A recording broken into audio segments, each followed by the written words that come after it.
अगर मैं 10 सीढ़ी चढ़ता हूँ ऊपर और उन 10 सीढ़ी से मैं कूद जाता हूँ, तो इसमें कूदने तक तो शायद मेरी फ्री विल थी, मेरी वोल्यूशन थी कि हाँ, मैं ये करना चाहता हूँ, लेकिन अब नीचे गिरना मेरे हाथ में नहीं है। अगर बाहर की चीज़ें डिटरमिन्ड हैं, तो मैं भी कहीं न कहीं एक तरीके से उससे कंडीशन्ड हूँ। कि इंडिविजुअल तो अपने लेवल पे जो जीव बोलते हैं इंडियन फिलॉसफी में इसको, तो जीव जो हैं Yeah. वो ऑटोनोमस है, वो अपने विल के अकॉर्डिंग एक्ट कर रहे हैं। कुछ पन्नों पे लिखा गया है जिसमें बताया गया है कि एक देश को ऐसे फंक्शन किया जाना चाहिए। अब आप इसकी साइंटिफिक एग्जामिनेशन क्या करो?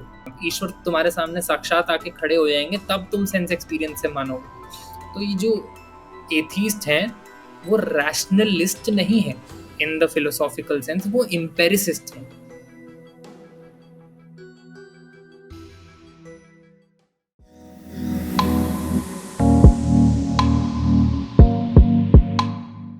So hello everyone, welcome back to another amazing episode of our podcast. तो बाकी सारे एपिसोड्स भी नीचे लिंक डिस्क्रिप्शन में है, कमेंट में भी पिन्ड है, and you can also listen it on Spotify पे भी अवेलेबल है। आज का हमारा पॉडकास्ट भी काफ़ी ज़्यादा स्पेशल होने वाला है क्योंकि आज भी हम फिलॉसफी पे बात करने वाले हैं। बट आज हमारा जो टॉपिक हो वो काफ़ी स्पेसिफिक होगा, एंड आई गेस कि आप सभी को काफ़ी ज़्यादा मज़ा भी आएगा बिकॉज आज के हमारे गेस्ट भी काफ़ी ज़्यादा इंटरेस्टिंग है। And after a small intro of our guest, let's start the podcast. So अपना एक इंट्रो दीजिए sir, and after that we'll start it. Okay, so मेरा नाम उत्कर्ष है और इंटरनेट पे लोग मुझे उत्कर्ष फिलॉसफी के नाम से ही जानते हैं। और my people know me for explaining philosophical concepts in simpler words. तो उसी के लिए मैं ट्राई करता हूँ कि मैं वही करता रहूँ। फिलोसफी मैं पढ़ता भी हूँ अकेडमिकली, मैंने मास्टर्स अपनी कंप्लीट की फिलोसफी पे, and I will be starting with my PhD this year. So yes, all over my life is philosophy in a way, and this is what I love to do and what I love to talk about, and that is why I'm here. Okay. Yeah, nice. It's very nice. And आज हम जो बात करने वाले हैं that is all about कि काफ़ी interesting चीज़ें हैं, काफ़ी ज़्यादा लोगों को डाउट रहता है इन चीज़ों पर। मुझसे भी कई लोग इस तरह के क्वेश्चंस पूछते हैं एंड आपसे भी क्वेश्चन पूछे ही जाते हैं। तो आई गेस कि अब आज हम इन चीज़ों को काफ़ी ज़्यादा सिंपलर वे में एक्सप्लेन करेंगे जिससे कि ज़्यादा जो भी मिसकंसेप्शंस हैं उसके ऊपर वो दूर हो सके बेसिकली टेक्निकली। सो स्टार्ट करते हैं। सो सबसे पहली चीज़ जो कि बहुत नॉर्मल चीज़ है कि can free will and determinism coexist और दे आर लाइक एक दूसरे के कॉन्ट्राडिक्टरी हैं ये दोनों, ऐसी चीज़ें जो हमें पता है, तो इसके ऊपर क्या है, कैसे थोड़ा? देखो, सबसे पहले मुझे लगता है हम समझ लेते हैं कि इसका एक्चुअल मतलब क्या फ्री विल डिटर्मिनिज्म, क्योंकि मुझे ऐसा लगता है कि काफ़ी सारी चीज़ें पॉप कल्चर में जब आ जाती हैं, जैसे आजकल एथीज़म काफ़ी पॉप कल्चर में आ गया है, free will determinism pop culture में आ गया है, रिलीजन काफ़ी पॉप कल्चर में आ गया है, तो वो डिविएट हो जाता है, उसका जो मैटर सब्जेक्ट मैटर होता है वो डिविएट हो जाता है। तो मुझे लगता है सबसे पहले तो समझ लेते हैं कि फ्री विल और डिटर्मिनिज्म का मतलब क्या है। फ्री विल, विल जो शब्द है इसमें प्राइमरी है। विल मतलब विलिंगनेस होना किसी चीज के प्रति। अगर मैं बोलूं I am quite willing to pick up this pen, तो इसका मतलब है कि मेरे अंदर से एक ऐसी फीलिंग इवोक हो रही है जो मुझे फोर्स कर रही है कि मैं इस पेन को उठाऊं। यानी कि I am willing to do this, मैं ये करना चाह रहा हूं खुद से, नॉट बिकॉज मेरे से बोला गया है, बट बिकॉज मैं करना चाह रहा हूँ। ये विलिंगनेस है, और विलिंगनेस से ही विल बनता है शब्द। और जब हम कहते हैं फ्री विल, तो हमारा मतलब ये है कि ये जो विलिंगनेस है ये कहीं से आ नहीं रही है, ये विलिंगनेस अंदर से जनरेट हो रही है। मेरे अंदर जो एक सब्जेक्टिविटी की फीलिंग है, एक ऐसी फीलिंग कि मैं हूँ, मैं अथॉरिटी में हूँ, और ये जो विलिंगनेस की फीलिंग है ये मुझसे ही आ रही है। तो ये फ्री विल है। तो जब हम बोलते हैं फ्री विल, तो यानी कि अगर if I have the free will to pick up this pen, तो इसका मतलब ये है कि मेरे अंदर एक विलिंगनेस है to do something, and this willingness is coming not from anywhere else but from me, और वो मुझसे ही आ रही है विलिंगनेस। और जब हम डिटर्मिनिज्म का मतलब समझते हैं, तो डिटर्मिनिज्म भी अगेन जो शब्द है प्राइमरी, इसका डिटरमिनिस्टिक या फिर डिटरमिन्ड शब्द से हम समझ सकते हैं। डिटरमिन्ड का मतलब क्या होता है? सिंपली सब जानते हैं कि कोई भी चीज जो फिक्स्ड होती है, that when an apple falls from a tree it is determined to fall down. तो यानी कि हमें ये पता है कि जब एक सेब पेड़ से गिर जाएगा तो उस वो डिटरमिन्ड है कि वो नीचे ही गिर जाएगा। तो यानी कि उसके अब वो सेब चाहे या ना चाहे ओके। तो वो नीचे ही गिरेगा। इन द हुँ, सेंस अगर मैं 10 सीढ़ी चढ़ता हूँ ऊपर और उन 10 सीढ़ी से मैं कूद जाता हूँ, तो हुँ, इसमें कूदने तक तो शायद मेरी फ्री विल थी, मेरी वोल्यूशन थी कि हाँ, मैं ये करना चाहता हूँ, लेकिन अब नीचे गिरना मेरे हाथ में नहीं है। अब हुँ, नीचे गिरना मेरे हाथ में क्यों नहीं है? क्योंकि ये ऑलरेडी डिटरमिन्ड है कि फिज़िकल बॉडीज़ एक पर्टिकुलर तरीके से काम करती हैं और जब वो फिज़िकल बॉडीज़ को फ्री स्पेस में छोड़ा जाता है, मतलब या, ग्रेविटी के इन्फ्लुएंस में, तो वो ग्रेविटी की तरफ एग्ज़ैक्टली। ही जाती हैं, हुँ, उनके सेंटर ऑफ मास से ग्रेविटी से नीचे जाती हैं। हुँ, तो ये डिटरमिन्ड है। तो जब हम कहते हैं कि डिटर्मिनिज़्म है ह्यूमन बिहेवियर डिटर्मिनिस्टिक है, तो इसका हुँ, मतलब ये है कि जो अभी जब हमने पेन उठाने की बात करी, सेम एग्जांपल से समझते हैं कि ये जो मैंने पेन उठा के यहाँ पर लाया, ये मैं अपने विलिंगनेस से नहीं कर रहा हूँ। मुझे ऐसा प्रतीत हो सकता है कि मैं ऐसे विलिंगनेस से कर रहा हूँ, लेकिन असल में इसके पीछे बहुत सारे कारण रहे होंगे जिसकी वजह से मैं यहाँ तक पहुँचा और मैं ये अब सोच रहा हूँ और ये मैं कर रहा हूँ। Okay, okay. तो ऑल इन ऑल सिंपल शब्दों में फ्री विल और डिटर्मिनिज्म का मतलब ये होता है।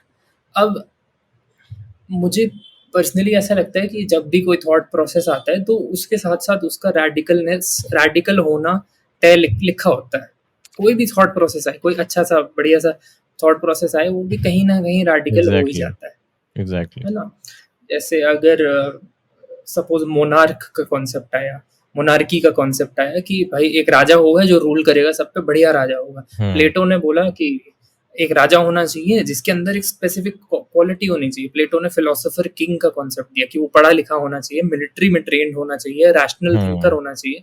लेकिन वही जब रैडिकल एक्सट्रीम्स टच कर लेता है यही राजा, तो फिर वो हम हाँ, उसको ऐसे डिक्टेटर एग्ज़ैक्टली, कहते हैं। एग्ज़ैक्टली। तो हर इंटेलेक्चुअल थॉट के साथ यही होता आ रहा था, तो यहाँ भी यही हुआ। यहाँ हुँ, रैडिकल्स आए, अब वो रैडिकल्स उसको इतना एंड्स एक्सट्रीम पे खींच के ले गए कि जब भी दो ऑपोजिट पॉइंट्स को एक्सट्रीम एंड में एक रबर बैंड को खींच दोगे तो वो टेंशन क्रिएट हो जाएगी ना, और वो एग्ज़ैक्टली। ल टेंशन क्रिएटेड है। लाइक पॉइंट इज़ कि एक्सट्रीमिज़्म नहीं होना चाहिए किसी भी चीज़ में, हम एक्सट्रीम एंड तक नहीं जाना चाहिए, वो कोई भी चीज़ हो सकती है। या, एग्ज़ैक्टली। एग्जैक्टली। हुँ, तो the same happens with free will and determinism and instead of जैसे कि इनफैक्ट अभी मैं ये जब एग्जांपल दे ही रहा था तो यहाँ हुँ, पे हुँ, मैंने बहुत अच्छा एग्जांपल दिया इन दोनों के को एग्जिस्ट करने का। मैंने हुँ, अभी हुँ। बोला था कि अगर या, आप 10 एग्ज़ैक्टली। सीढ़ी ऊपर चढ़ो तो जब आप हुँ, कूदो तब तक तो आप अपने विलिंगनेस से कर रहे हो, लेकिन जब या, कूद कूद चुके हो अब क्या कर पाओगे, अब थोड़ी कुछ विलिंगनेस से रोक पाओगे अपने आप को। हाँ, तो ये राइट। बहुत अच्छा एग्जाम्पल था जिसमें दोनों को एग्जिस्ट कर रहे हैं, लेकिन पर पॉइंट ये है कि अब people choose to pick sides and some people pick the free will side and some people choose to pick the deterministic deterministic side. Side, exactly. But again hmm, फिर नुआंसेस भी क्रिएट होते हैं। मतलब free will का मतलब सिर्फ जैसे determinism हम बोलते हैं, तो डिटर्मिनिज्म अब देखो किसी भी जब चीज़ के बारे में हम बात करते हैं, कोई भी जब हम इनफैक्ट लैंग्वेज का भी यूज़ करते हैं, हुँ, तो बहुत सिंपल सा लैंग्वेज एक सेंटेंस बताता हूँ कि मैं ये पेन उठा रहा हूँ या फिर हुँ, मैंने ये पेन उठा लिया। तो काफ़ी सारे हमारे लैंग्वेज के में जो प्रोपोजिशंस होते हैं हुँ, उसमें 2 चीज़ें होती हैं, एक सब्जेक्ट, एक हुँ। ऑब्जेक्ट। सब्जेक्ट ऑब्जेक्ट मैं हूँ कि एग्ज़ैक्टली। मैंने ये किया और हुँ, ऑब्जेक्ट कि मैंने ये पेन उठा लिया, ये ऑब्जेक्ट है। तो सब्जेक्ट मैं हूँ, ऑब्जेक्ट ये है ऑब्जेक्ट और ये इन है दोनों का एग्ज़ैक्टली। कनेक्शन है एक प्रोपोज़िशन में। हुँ, तो जब हम डिटर्मिनिज़्म की बात करते हैं, तो डिटर्मिनिज़्म भी किसके सेंस में डिटर्मिनिज़्म है? यानी कि ये सब जो चीज़ें प्री डिटरमिन्ड ऑलरेडी हैं, हुँ। या क्या ये सब्जेक्ट प्री डिटरमिन्ड है? या फिर ये ऑब्जेक्ट भी ऑब्जेक्ट प्री डिटरमिन्ड प्रीडिटरमाइंड है। Exactly, okay. है ना? तो हुँ, प्री डिटर्मिनेशन या फिर डिटर्मिनिज़्म की अगर बात करूँ, तो वो सब्जेक्ट सब्जेक्ट स्पेसिफिक भी हो सकता है कि सिर्फ़ हुँ, सब बाकी सब चीज़ें तो अपने आप चल रही है, लेकिन ये जो सब्जेक्ट है ना, यही डिटर्मिनिस्टिक चीज़ फ़ॉलो करता है, otherwise everything works at their own वोल्यूशन। Okay. पर दोनों का कंबाइंड भी हो सकता है। या फॉर एग्ज़ाम्पल जैसे मैं कहता हूँ कि लेट्स से कि हम रोड पे चल रहे हैं, ठीक है? हम रोड पे नॉर्मली हुँ, वॉक कर रहे हैं, तो उस रोड पर वॉक करना वो हमारी विलिंगनेस से हम कर रहे हैं। सो बेसिकली हुँ, हम उस रोड पे वॉक कर रहे हैं और हमारा पैर उस किसी पत्थर से लड़ जाता है लेट्स से, ठीक है? या अब उस पत्थर से हमारा पैर लड़ा, तो क्या ये डिटर्मिनिस्टिक है? क्या ये डिटरमिन था पहले से? या हुँ, फिर ये हमारी फ्री विल तो है नहीं कि हमारा पैर पत्थर से लड़े। हुँ, तो इज इट डिटरमिन्ड पहले से? इस पे भी मैं आऊँगा, हम्म क्योंकि एक स्पेसिफिक के सिनेरियो केस हुआ ये कि इसमें ऐसा-ऐसा हो गया। बट पॉइंट ये है कि फिर बात वही आ जाती है कि वर यू अवेयर कि उस रास्ते पे जब तुम जा रहे हो वहाँ पे पत्थर है या नहीं है? If you hmm were aware कि वहाँ पे पत्थर था, तो उसके बाद यू तो उसमें 2 कंडीशंस हो गई। यू वर अवेयर कि उस हम्म रास्ते पे पत्थर था, हम्म और दूसरी कंडीशन हो गई you chose to work on that path. तो भले ही subconsciously you knew there was going to be a stone in your way, but तुमने ध्यान नहीं दिया। It was just not in your awareness. Okay तो ओके, मतलब कि मैं विलिंग जैसे वॉक कर रहा था तो मेरी साइट में वो पत्थर था, बट क्योंकि सो पत्थर हो सकता है बहुत छोटा हो, मुझे दिखा ना हो, बट मेरी साइट में वो हुँ, पत्थर था, लाइक हुँ, ऐसा आप कह रहे हैं। एंड ऑल्सो वन थिंग कि पत्थर के पैर पे लगने के बाद हमें दर्द होगा, ठीक है? सो ये जो हुँ। दर्द जैसी चीज़ें हैं, पेन फ़ील करना या फिर कोई इमोशन फ़ील करना, क्या वो फ्री विल में आता है? अ, कुछ हद तक नहीं, मतलब मैं हुँ, मानता हूँ कि कुछ हद तक नहीं, क्योंकि अब तो हम ये जान ही चुके हैं कि हुँ, मोस्टली पेन रिसेप्टर्स से आता है। रिसेप्टर्स को एग्ज़ैक्टली। ब्लॉक कर दिया जाए, अगर सेंसिटिव रिसेप्टर्स को ब्लॉक कर दिया जाए, तो there is no pain at all. Pain hmm, is मतलब पेन है क्यों? इसके पीछे भी बहुत इम्पोर्टेंट रीज़न है कि पेन है ही इसलिए क्योंकि ये एक इम्पोर्टेंट इंडिकेशन है हमारे लिए एज़ अ स्पीशीज़ थ्रेट्स का। जब भी हमें किसी चीज़ से फिज़िकल पेन हुँ, होता है, तो हमारी हुँ, स्पीशीज़ को, हुँ। हमारे इंसानी स्पीशीज़ को ये पता चलता है कि इस चीज़ से खतरा है, और हाँ, इसलिए हम एग्ज़ैक्टली। सर्वाइवल ऑफ द ये एवोल्यूशन के पर्सपेक्टिव से देखा जाए तो पेन हुँ, एग्ज़िस्ट ही इसलिए करता है ताकि हमें खतरनाक चीज़ों से हम बच सकें। ऐसी चीज़ें जो पेन देती हैं फिज़िकल, उनसे दूर जाया हुँ, जा सके, तभी हम सर्वाइवल कर पाएँगे, और जब सर्वाइवल कर पाएँगे तो स्पीशीज़ आगे बढ़ पाएगी और एक्सटिंक्शन एग्ज़ैक्टली। नहीं होगा, ऑल दैट। तो अब राइट। एवोल्यूशन पे आ ही गए हैं, तो हुँ, एवोल्यूशन के वर मतलब एवोल्यूशन की वजह से जो भी चीज़ें हमें एक्वायर होती हैं, अ, वो जेनेटिकली कोडेड होती हैं। मतलब long hmm, series of ancestors आ रहे हैं, कई हज़ारों लाखों सालों से ह्यूमन्स चलते हुए आ रहे हैं, कॉमन एंसेस्टर सबके रहे होंगे। तो हुँ, कहीं न कहीं वो अपने बिहेवियर में, वो जिस तरीके से एनवायरनमेंट से एक्ट करते थे, रिएक्ट हुँ, हुँ। वो अब जो उन्होंने बिहेवियर या, करते थे उस हाँ, टाइम पर, वो राइट। आगे बढ़ता गया, और जब जनरेशंस में ये हो जाता है, तो जेनेटिकली कोडेड हो जाता है, और वो इंसान समझ जाता है कि हाँ, इस चीज़ से खतरा है, इस चीज़ से नहीं है।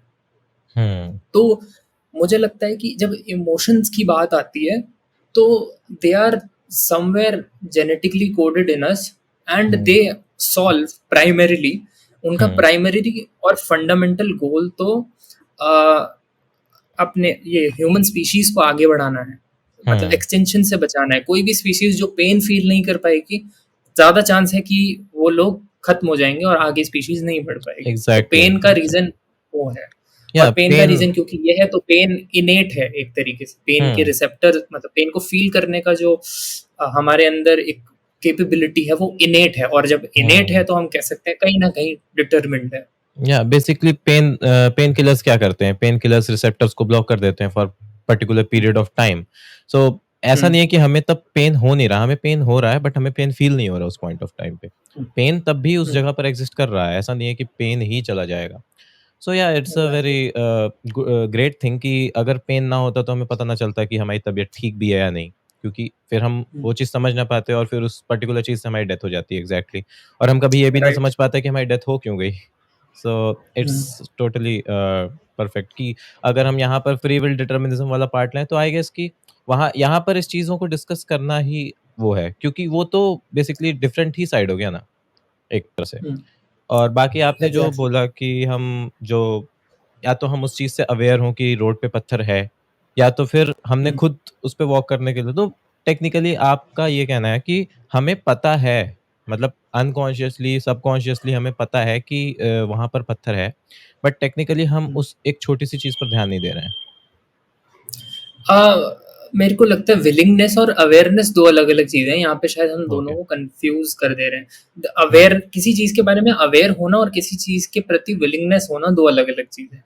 अगर मैं बोलूँ कि आई एम अवेयर कि एक पेड़ मेरे सामने है, तो हुँ, इसका मतलब ये नहीं I have a willingness to do something with the tree, around the tree. मतलब हुँ, विलिंगनेस है किसी चीज़ के प्रति, किसी ऑब्जेक्ट के प्रति कुछ अ, करने की, या फिर किसी भी तरीके की एक हुँ, फीलिंग हुँ, इन्वोक हुँ, होना कि ये इस तरीके मेरा मेरा मन है, इसलिए मैं ऐसा-ऐसा कर रहा हूँ। हुँ। लेकिन अवेयरनेस है उस चीज़ की, बस उस चीज़ की नॉलेज होना उस कि चीज़ की ये है। नॉलेज होना, उसके हाँ। बाद हाँ, या कर हम फिर भी सकते हैं। वो हमारे ऊपर है कि हम करेंगे या नहीं करेंगे, वो हम फिर भी कर सकते हैं। क्योंकि विलिंगनेस में ये हो जाता है कि हम करेंगे या नहीं करेंगे और अवेयरनेस में होता है कि हम बस जान लेते हैं। अब मुझे हुँ, मान लीजिए पता है कि बगल वाली गली में कुत्ता है, ठीक है? वहाँ पे लिखा हुआ हुँ, है बिवेयर ऑफ डॉग्स। अब मुझे इस बात का पता है कि वहाँ कुत्ता है, बट मुझे अगर काम है तो मैं उस गली में जाऊँगा। सो इट्स लाइक कि वो हुँ, मेरी विलिंगनेस हो गई कि मैं उस गली में जाऊँ। स्टिल मैं राइट, अवेयर हूँ इस बात का कि वहाँ पर कुत्ते होंगे। सो राइट। या it's good. Okay, so it is all about हमने जो अभी तक डिस्कस किया कि क्या चीज़ें कोएग्ज़िस्ट कर सकती हैं, कैसे कर सकती हैं एंड ऑल। हुँ, अब यहाँ पर एक चीज़ आती है कि अगर डिटर्मिनिज़्म है, तो जो हुँ, हमारी बेसिकली जो पर्सनल रिस्पॉन्सिबिलिटीज़ जैसी चीज़ें होती हैं या फिर जो एक पर्टिकुलर इंडिविजुअल है, वो अपनी चॉइसेस के लिए अकाउंटेबल है। तो हुँ, वो जो उसकी अकाउंटेबिलिटी है, जो उसकी पर्सनल चॉइसेस हैं, जो बेसिकली अगर मैं इंडिविजुअलिज़्म की बात करूँ तो हुँ, क्या डिटरमिनिज़्म उसको डिमिनिश करने की ट्राई करती है या नहीं? हुँ। अम, वही मैं कह रहा हूँ कि जब हम एक रैडिकल लेंथ से डिटर्मिनिज़्म को देखेंगे, क्योंकि डिटर्मिनिज़्म भी जब एज़ अ थॉट प्रोसेस हम पढ़ने की कोशिश करते हैं, समझने की कोशिश करते हैं, तो सिर्फ़ एक टाइप का डिटर्मिनिज़्म नहीं होता। जब हम बोलते हैं कि हुँ, सब चीज़ डिटर्मिनिस्टिक है और कुछ कंट्रोल में है नहीं, ये बहुत रैडिकल हार्ड डिटर्मिनिज़्म है। हाँ। पर हर कोई डिटर्मिनिज़्म के इस वर्ल्ड व्यू से सहमत नहीं है। कुछ लोग सिर्फ़ एक्सटर्नल डिटर्मिनिज़्म की बात करते हैं। कहने का मतलब वो कहते हैं कि अ, इन जो मैंने अभी सब्जेक्ट ऑब्जेक्ट का डिस्टिंक्शन बताया, तो हुँ, हुँ, एक्सटर्नल हुँ। डिटर्मिनिज़्म का मतलब हुआ कि जो सब्जेक्ट है, यानी कि जो सब्जेक्ट है। मैं हूँ, वो डिटरमिन्ड नहीं है, मेरा बिहेवियर हुँ, डिटरमिन्ड नहीं है। लेकिन ऑब्जेक्ट का है। डिटरमिन्ड है या इस सेंस में कि मेरे आस-पास जो सब हो रहा है, वो सब ओके, डिटरमिन्ड। अब ओके। वो सब अगर डिटरमिन्ड है, तो उसका मेरे पे कुछ स्पेसिफिक इफ़ेक्ट होगा और फिर मैं उस तरीके से एक्ट करूँगा। तो अगर बाहर की चीज़ें डिटरमिन्ड हैं, तो मैं भी कहीं न कहीं एक तरीके से उससे कंडीशन्ड हूँ। पर ये उतना हार्ड डिटर्मिनिज़्म नहीं है, ये बोले कि ये भी डिटरमिन्ड है और ये भी डिटरमिन्ड है, अब तो कुछ कर ही नहीं सकते। तो फिर तो हुँ, वो एक फ़िल्म की तरह चल रहा है बस। पर हुँ, एक्सटर्नल डिटर्मिनिज़्म सिर्फ़ यही बोलेगा कि जो ऑब्जेक्ट है, जो बाहर का वर्ल्ड है, सोसाइटी है, नेचर है, ये सब डिटरमिन्ड है, लेकिन सब्जेक्ट तक वो इंटरनल डिटर्मिनिज़्म नहीं है। लेकिन एक एक बेटर डिटर्मिनिज़्म का एग्ज़ाम्पल इंटरनल डिटर्मिनिज़्म रहेगा, क्योंकि इंटरनल डिटर्मिनिज़्म थोड़ा ज़्यादा ईज़ियर टू स्टडी है इन द सेंस कि जैसे रॉबर्ट सपोल्स्की भी है, तो रॉबर्ट सपोल्स्की का जब डिटर्मिनिज़्म के हुँ, फ़ेवर में आर्ग्यूमेंट आता है, तो वो इसी चीज़ की बात करते हैं कि इंटरनल डिटर्मिनिज़्म। इंटरनल डिटर्मिनिज़्म का मतलब कि जो हमारे इंटरनल प्रोसेसेस हैं, जो हुँ, हॉर्मोन्स मेरे अंदर दौड़ रहे हैं, हुँ। जो केमिकल्स मेरे अंदर दौड़ रहे हैं, या फिर मेरे जो जेनेटिक फैक्टर्स मेरे लिए डिसाइड कर रहे हैं, मैं उससे ज़्यादा क्या कर सकता हूँ? या ओके। कल कल इनफैक्ट इंस्टाग्राम पे मैं लाइव पर एक बात भी कर हाँ, रहा था, या और उससे उसमें उसमें इससे रिलेटेड एक और पॉइंट है कि अ, मैं कॉग्निटिव साइंस पढ़ता हूँ, तो कॉग्निटिव साइंस में पढ़ते हुए हम एक थ्योरी, एक फील्ड ऑफ कॉग्निटिव साइंस पढ़ते हैं, जिसको हम कहते हैं मॉड्यूलैरिटी ऑफ माइंड। ये ओके, भी एवोल्यूशन से कहीं न कहीं बहुत ज़्यादा इंस्पायर्ड है। ये कहता है या कि जो माइंड होते हैं, उसमें छोटे-छोटे बॉक्सेस होते हैं, जो रिस्पॉन्सिबल होते हैं एक स्पेसिफिक काम करने के लिए। एग्ज़ाम्पल के हुँ, तौर पे मैं कल भी एग्ज़ाम्पल दिया था ये, कि आप बैठे हुए हो, कोई ट्रस्टेड इंसान आपके साथ है, आपके पेरेंट्स हो सकते हैं, आपका पार्टनर हो सकता है, कोई भी हो सकता है, दोस्त हो सकते हैं। हुँ, अब वो इंसान भले ही कितना भी ट्रस्टेड हो, अगर आपकी आँखों के पास एकदम से ऐसे हाथ लेके आएगा, तो your first instinct would be to close your eyes. ऐसा एग्ज़ैक्टली। क्यों है? क्योंकि ये जो काम है आपका आईज़ क्लोज़ होने का, ये एक मॉड्यूल को दिया गया है, और वो मॉड्यूल आपके रैशनल थिंकिंग ब्रेन, यानी कि सेंट्रल नर्वस सिस्टम के पास ये डिसीजन लेके नहीं जाएगा कि दैट इज़ इसको बंद करना इनवॉलंटरी। है या नहीं करना। या या क्योंकि अगर ये डिसीजन सेंट्रल नर्वस सिस्टम पे गया, rational part of the brain पे गया कि इसको बंद करना है या नहीं, चलो इस पे डिसीजन लेते हैं, तो उतने में तो आई में कुछ भी दिक्कत हो सकती है। एवोल्यूशनरी रीजन एग्ज़ैक्टली, से सोचो, आंखों में कुछ एग्ज़ैक्टली। भी जा सकता है। तो ये हुँ, एक डोमेन का काम है, एक मॉड्यूल का काम है, एक स्पेसिफिक बॉक्स का काम है कि आपकी आंखों के आसपास जो भी आए वो उसको तब तक बंद कर दे, भले ही कितना भी ट्रस्टवर्दी इंसान हो। आप पूरी जिंदगी हुँ, से ट्रस्ट करते हो आए अपने पेरेंट्स को, लेकिन उनका हाथ यहाँ पे आ जाएगा तो आप आंखें बंद करोगे ही करोगे। हुँ। क्यों? और फिर ये कहाँ से आ रहा है ये सब? ये सब आपके जेनेटिक फैक्टर से ही तो आ रहा है, ये सब आपके एवोल्यूशनरी फैक्टर से ही तो आ रहा ओके, है, या क्योंकि एग्ज़ैक्टली, आपकी आईज प्रिजर्व होनी चाहिए। Exactly. Yes. Just say let's say कि जैसे कि अगर हम ये जो आपने बात करी, तो इसमें हम ये कह सकते हैं कि जैसे कुछ लोग होते हैं जो एक पर्टिकुलर ट्रेनिंग वगैरह लेते हैं, जो बेसिकली हमने काफ़ी देखा है कि कुछ हार्ड ट्रेनिंग्स होती हैं, जिसमें हम इन चीज़ों को लाइक प्रैक्टिस के थ्रू अपनी बॉडी को इवॉल्व कर सकते हैं इस पे कि मेरे आँख के इतने पास भी कोई चीज़ आए तो भी मेरी आँख बंद ना हो। तो वो चीज़ें होती हैं उसको अल्टर करना, उस चीज़ को अल्टर करना जो एक पर्टिकुलर चीज़ हमारे जेनेटिक्स में ऑलरेडी फिक्स है।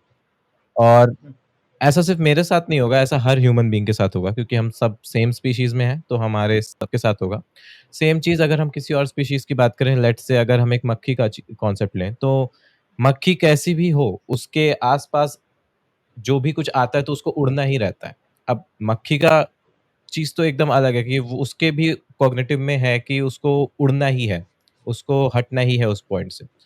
तो आई गेस इसको इस तरीके से ले सकते हैं और मेरे हिसाब से ये क्वेश्चन भी है मेरे पास कि क्या फ्री विल केवल हमारे साथ है? क्या सब्जेक्ट की तरह हम केवल ह्यूमन बीइंग्स को ट्रीट कर सकते हैं? क्योंकि हमारे आस-पास एनिमल्स हैं, इंसेक्ट्स हैं, तो क्या उस तरफ हम अगर चलें तो क्या कैसा रहेगा? um, मुझे लगता है कि ये प्रॉब्लम तो मेरे को नहीं लगता कि अभी तक आंसर हो पाएगी, हुँ, क्योंकि अ, जब शुरू में मैं फ्री विल का मतलब बता रहा था, तो हुँ, अ, हम बात कर रहे थे विल का मतलब, तो विल का मतलब विलिंगनेस से आया था, और एग्ज़ैक्टली। विलिंगनेस एक कैसे बताऊँ, विलिंगनेस एक प्रॉपर्टी नहीं है, मतलब विलिंगनेस एक ऑब्जेक्टिव प्रॉपर्टी नहीं है, एज इन कि जैसे ये बॉटल है मेरे सामने, तो इस बॉटल का मैंने कलर देखा कि ऑरेंज है, हुँ, तो ये सबके लिए ऑरेंज है, एक तरीके से डिड्यूस कर लिया। अ, यानी कि ये बॉटल अपने आप में कैसी भी होगी। पर ये जो विलिंगनेस की फीलिंग है, this is internal to us, this is not something outside of us. तो जब कोई चीज जो कोई भी फिनोमेना जो इंटरनल होता है ना, हुँ, उसके बारे में एक इस सिस्टमैटिक मेथड से बात नहीं की जा सकती। इसके ऊपर एक हुँ, काफ़ी इंटरेस्टिंग पेपर मुझे याद आया, फिलोसोफर का नाम है थॉमस नेगल, और थॉमस हुँ, नेगल एक कॉग्निटिव साइंस में काम करते हैं, फिलोसफी ऑफ माइंड में भी। तो उनका एक पेपर है जिसका नाम है what it is like to be a bat, कि अगर तुम एक हुँ, चमगादड़ होते तो क्या होता।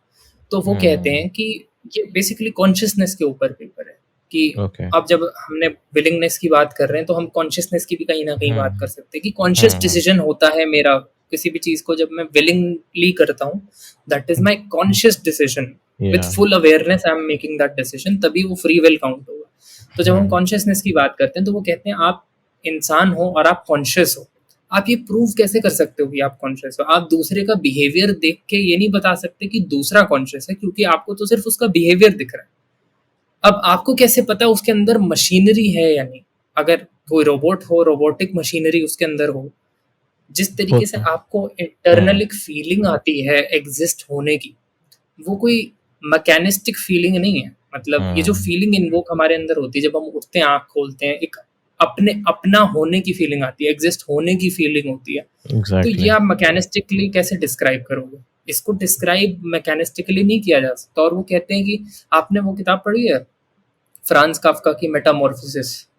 लाइक पढ़ी नहीं है, समरी टाइप का मैंने देखा था उसका, ओके, एक तो वीडियो या उसमें मतलब मेटामॉर्फोसिस का मतलब वही होता है कि धीरे-धीरे इंसान की एग्ज़ैक्टली, फॉर्म चेंज हो रही है।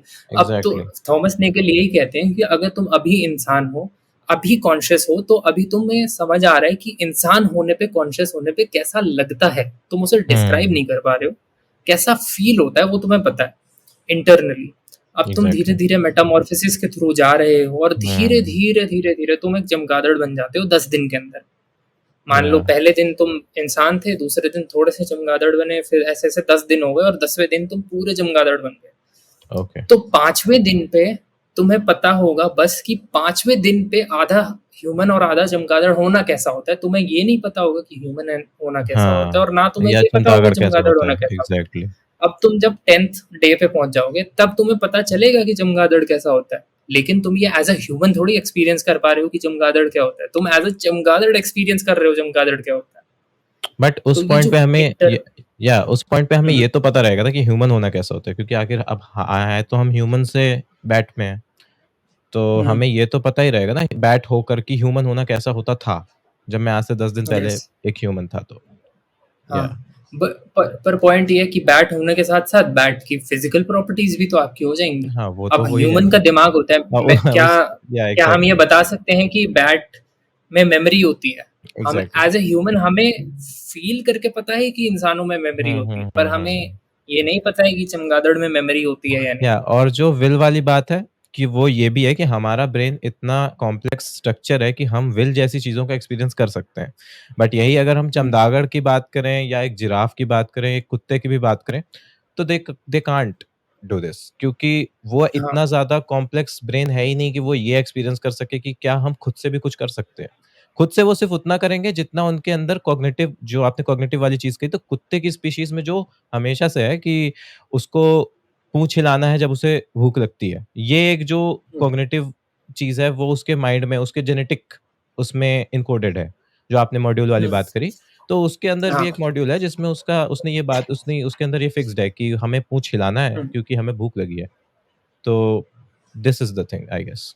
या जो अब इसी केस में जो हार्ड डिटर्मिनिस्टिक होगा, जो एकदम रैडिकल डिटर्मिनिस्टिक होगा, वो ये कहेगा कि जैसे पहले के टाइम में जब साइकोलॉजी न्यू थी, तो उस टाइम पे एक साइकोलॉजी का स्कूल बहुत फेमस हुआ था, उसको कहते थे बिहेवियरिज्म।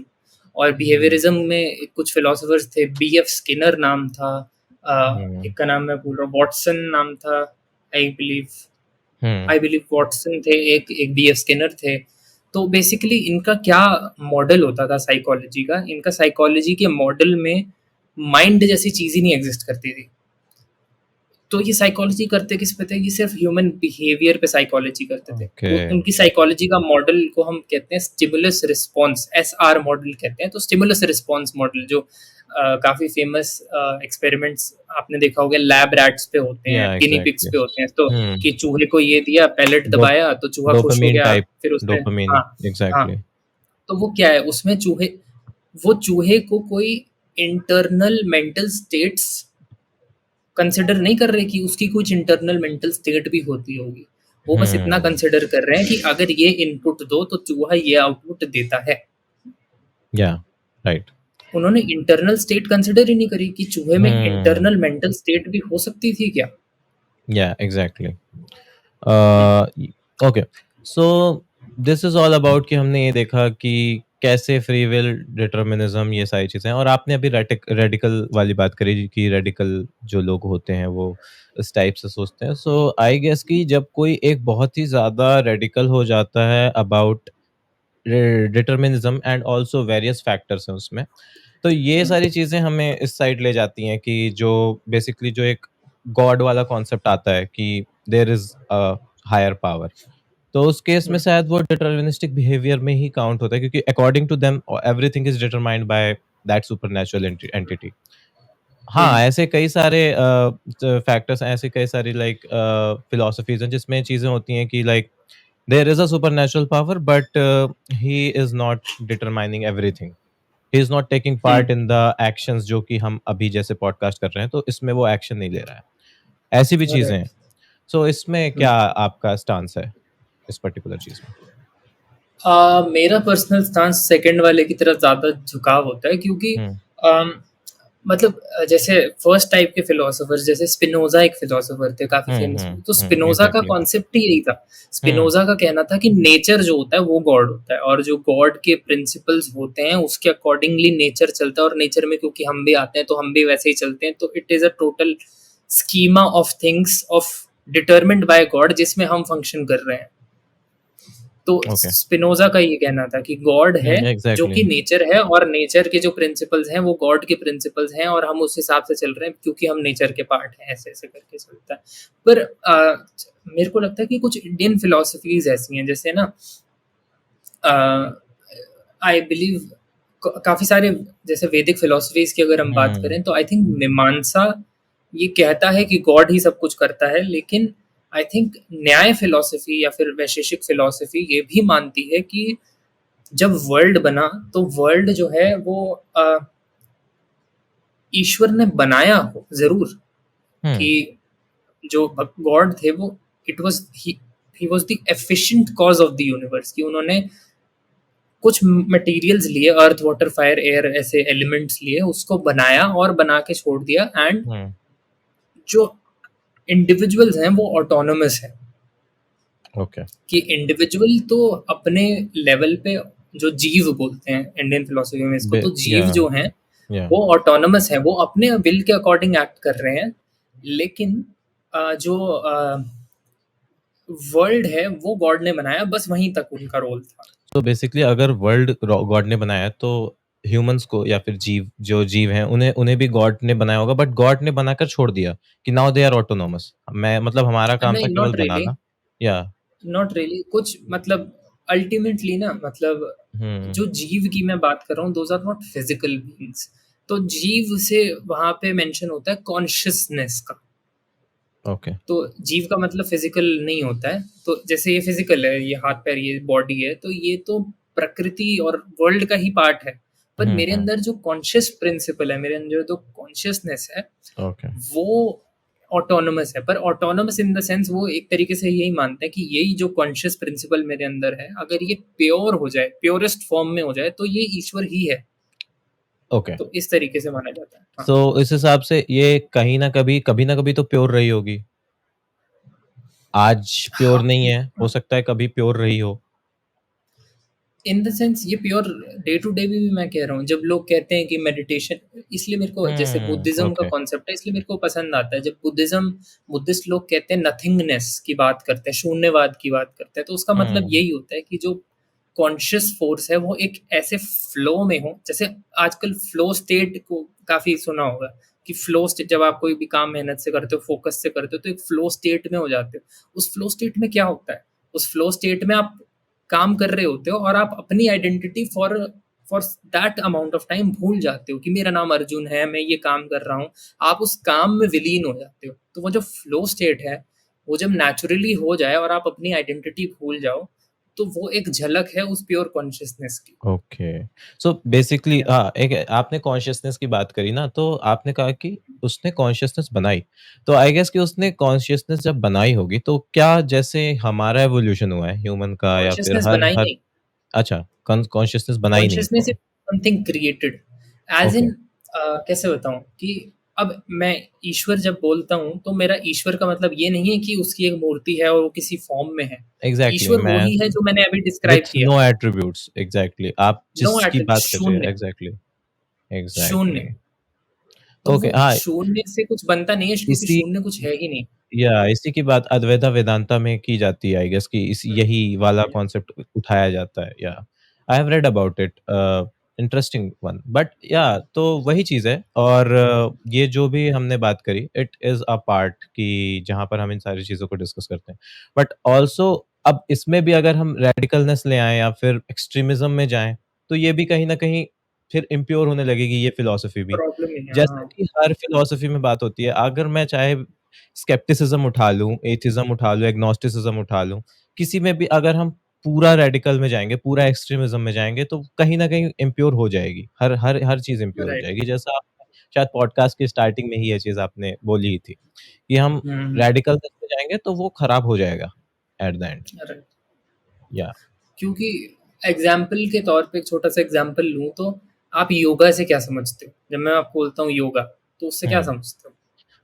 अ अकॉर्डिंग टू मी एक particular type of like exercise but in a spiritual way में जब हम उसे देखते हैं लाइक स्पिरिचुअली कनेक्टेड होते हैं चीज़ों को लाइक सेवन राइट। चक्रास की बात की जाती है जब आप अलग अलग योग फॉर्म परफॉर्म करते हैं हुँ। So it's like that.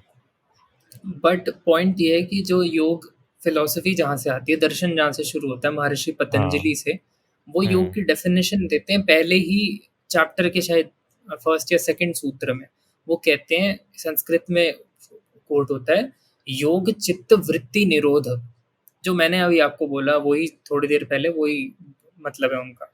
योग का मतलब है चित्त की वृत्तियों से निरोध पाना। क्या मतलब? ओके। जो चित्त, चित्त मतलब कॉन्शियसनेस, हुँ। वृत्ति, वृत्ति का मतलब जो कॉन्शियसनेस के ऊपर अटैचमेंट्स आ जाती हैं, कॉन्शियसनेस के ऊपर थॉट्स आ जाते हैं किसी तरफ। मतलब कॉन्शियसनेस जब प्योर नहीं होती है, जब वो अटैच्ड होती है, या फिर कॉन्शियसनेस के पास थॉट्स होते हैं, तो वो कॉन्शियसनेस हुँ। की वृत्ति है। तो जब चित्त की पे वृत्ति होती है, उससे निरोध हो जाता है, जब ये वृत्तियां हट जाती हैं, तो वो योग है। Simple exactly. As that. योग हुँ। में कहीं भी नहीं लिखा है कि आसन करना योग है। आसन, आसन, प्राणायाम, breath control, this is a part of a larger schema of things. Okay. Ultimate goal consciousness को प्योर करना है। अब उन्होंने ये भी नहीं बोला कि योग का मतलब ईश्वर को प्राप्ति करना है, ऐसा भी नहीं बोला। योग चित्तवृत्ति निरोध की कॉन्शियसनेस पे जो बॉन्डेजेस हैं, जो अटैचमेंट्स हैं, जो दुख हैं, उसको हटा दो, दैट्स ऑल। हुँ। ओके। तो पर ये आइडिया वही पता चीज़ है। नहीं क्यों पॉलिटिसाइज किया जा रहा है या फीड किया जा रहा है कि योग का मतलब, क्योंकि कैपिटलिस्टिक मार्केट है, सबको अपना एग्ज़ैक्टली, बिजनेस एग्ज़ैक्टली। चलाना है। एग्ज़ैक्टली वही, जब यहाँ पर आज आज मैंने एक लेटेस्ट वीडियो, आज जो मैंने बेसिकली वीडियो डाली है, उसमें मैंने बात भी यही करी है कि शायद ये जो बेसिकली फ़ेथ और गॉड का जो कॉन्सेप्ट जिस लिए था, शायद अब वो रह नहीं गया है। टेक्निकली उसे यूज़ किया जा रहा है, आपने अभी कैपिटलिज़्म की बात करी, उसके लिए यूज़ किया जा रहा है। और जो बेसिकली जितनी भी बड़ी-बड़ी पूजाएँ होती हैं या कुछ भी होता है, उसमें जो पैसे का लेन-देन हो गया है, वो एक बहुत ही बड़ा टूल बन गया है किसी को इमोशनली मैनिपुलेट करने का, आज के टाइम में, जो लोग यूज़ कर रहे हैं टेक्निकली। और उसमें स्यूडो साइंस डालते हैं, फिर कहीं पे उसको लाइक चमत्कार दिखाते हैं जो कि टेक्निकली चमत्कार होता नहीं है, फिर उसमें इन सारी चीज़ों को डालते हैं। एंड आई गेस कि ये सारी चीज़ें इस एक पर्टिकुलर कॉन्सेप्ट को इम्प्योर कर रही हैं। क्योंकि अब आप जब देखिए, मैंने बहुत सारे डिस्कशंस किए हैं, जैसे कि बाबा वगैरह जो होते हैं टेक्निकली, वो क्या कर रहे हैं? वो टेक्निकली इस पर्टिकुलर जो चीज़ बनी हुई है, जो हमारे पहले से, बहुत पहले से चल के आ रही है, उसे इम्प्योर कर रहे हैं। वो कह रहे हैं कि हम सब जानते हैं, वो कह रहे हैं कि हम उनसे कनेक्ट कर सकते हैं, बट तुम उनसे कनेक्ट नहीं कर सकते, तो तुम हमारे द्वारा उनसे कनेक्ट करो। हुँ, वो बहुत एक बड़ा मार्केट बन चुका है, आपको भी पता है। सो मेरा यही मानना है, मेरा यही कहना है कि अगर आप अपने आप से सवाल करिए कि आप अगर आज जिस पर्टिकुलर सुपरनैचुरल एंटिटी को जिस तरीके से एडमायर कर रहे हैं, क्या वो तरीका सही है? क्या वो तरीका वही है जिस तरीके के लिए वो था टेक्निकली? तो मैंने टेक्निकली इसी चीज़ की बात करी है। और आप ये चीज़ एकदम, और ये चीज़ भी एक्सट्रीमिज़्म वाले पार्ट में ही आती है। डिटर्मिनिज़्म जो सॉरी डिटर्मिनिज़्म कह रहा हूँ मैं, रेडिकलनेस वाली बात जो होती है, उसी पे ही आती है ये सारी चीज़ें। हाँ, तो right, that's all. That exactly. Makes sense, yes. Hmm. तो अ, और या हुँ, बताइए, बताइए?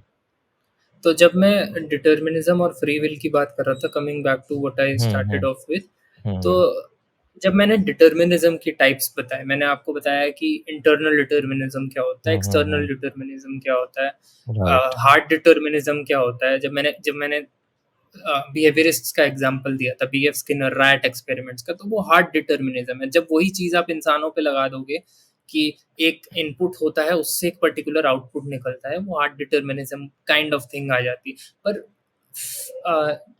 फ्री विल कहीं ना कहीं ऐसे टाइप के आर्ग्यूमेंट्स को, जैसे अब्राहम मैस्लो के बारे में आप जानते होंगे, तो मैस्लो ने हायरार्की ऑफ नीड्स दी थी, काफी सारे हुँ, लोग उसके हुँ, बारे में हुँ, जानते हुँ, हैं हुँ, हुँ। कि फिजिकल नीड्स होती हैं पहले, फिजिकल नीड्स पूरी हो जाएगी तो फिर हुँ, आप फ्रेंडशिप ढूँढोगे, फिर फ्रेंडशिप पूरी हो एग्ज़ैक्टली। जाएगी तो फिर आप इंटेलेक्चुअल नीड्स देखो। तो अब्राहम मैस्लो की हाईएस्ट नीड उसमें होती है सेल्फ एक्चुअलाइज़ेशन की। अब सेल्फ ओके। एक्चुअलाइज़ेशन पॉसिबल कैसे होगा? सेल्फ एक्चुअलाइज़ेशन तो तभी पॉसिबल होगा जब फ्री विल होगी। अगर सब कुछ डिटरमिन्ड है, तो सेल्फ एक्चुअलाइज़ेशन होगी कैसे? एग्ज़ैक्टली, ये सेल्फ का पॉसिबल नहीं कॉन्सेप्ट ही है। नहीं रहेगा फिर तो। हुँ, या यस। ओके। पर अब मतलब मेरे को शुरुआत में जो आपने सबसे पहला क्वेश्चन पूछा था ना कि अ, क्या ये दोनों कहीं न कहीं कोइंसाइड कर सकते हैं, इंटरसेक्ट कर सकते हैं? तो मुझे लगता है hmm, intersection is the only probable या right answer as of now. Exactly. मैंने कई लोगों के साथ ये सारी चीजें डिस्कस करने का ट्राई किया and my stance is always कि यस दे एग्जिस्ट, दे को एग्जिस्ट बेसिकली। बिना फ्री विल के डिटर्मिनिज्म का कॉन्सेप्ट आई गेस अधूरा है, और बिना डिटर्मिनिज्म के फ्री विल का कॉन्सेप्ट अधूरा है, because they hmm, both work simultaneously, एक दूसरे के पीछे पीछे चलते हैं। अब जो right। Next thing I want to ask कि how do we see the balance between free will and determinism जब हम डिसीजंस, रिलेशनशिप या फिर हम पर्सनल ग्रोथ की बात करते हैं जब, तो इन सारी चीज में हम बैलेंस कैसे देखते हैं कि बैलेंस बना ही हुआ है एग्जैक्टली? हम्म